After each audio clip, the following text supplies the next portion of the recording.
为什么越努力反而越焦虑？给现代人的一贴生存解药，你有没有发现一件事？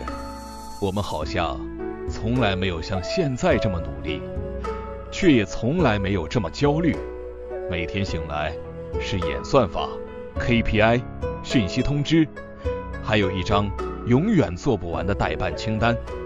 我们一直在跑工作，跑成就，跑别人的期待，但越跑心却越累。很多人会以为是不是自己不够努力，不够自律，不够强，但也许问题从来不在你身上。现代社会不断告诉我们一件事：你还不够好，你需要更好的表现，更高的职位，更新的手机，更多的认同。但这种追逐带来的快乐其实非常短暂，我们很快就会习惯，然后开始追下一个目标。结果是欲望越来越多，内心却越来越空。这不是意志力的问题，而是一整个系统让我们停不下来。有趣的是，早在2500年前，就有一位思想家看见了这种困境，他叫老子。老子不是在谈成功学，也不是在教你变强，他关心的只有一件事：人怎么活才不会那么累。很多人一听到无为，脑中浮现的画面是躺平、摆烂，什么都不做。但这其实是最大的误解。老子说的无为，不是不行动，而是不妄为。意思是不要勉强自己违反本性的活着。我们很多焦虑其实来自一种执念，我一定要控制结果。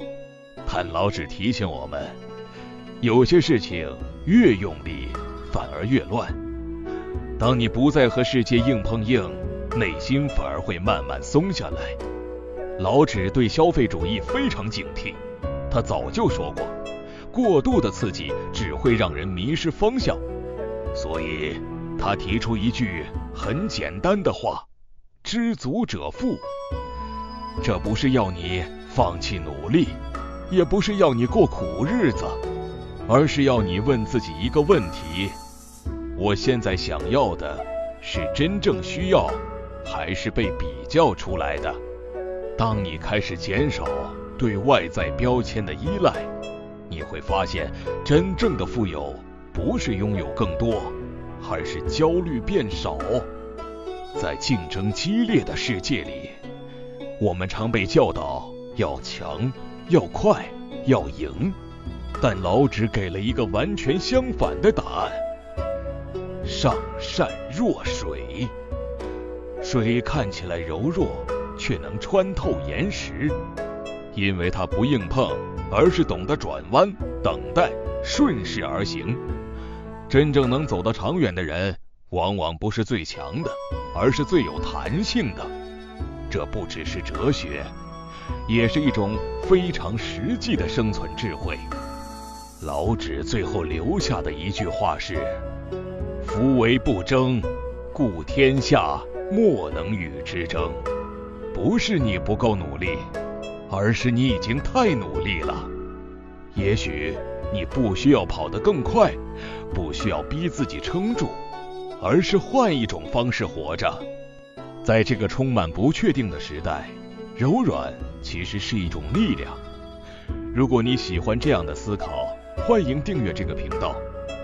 我们不是来找答案的，只是换个角度看看自己到底怎么了。我们下次见。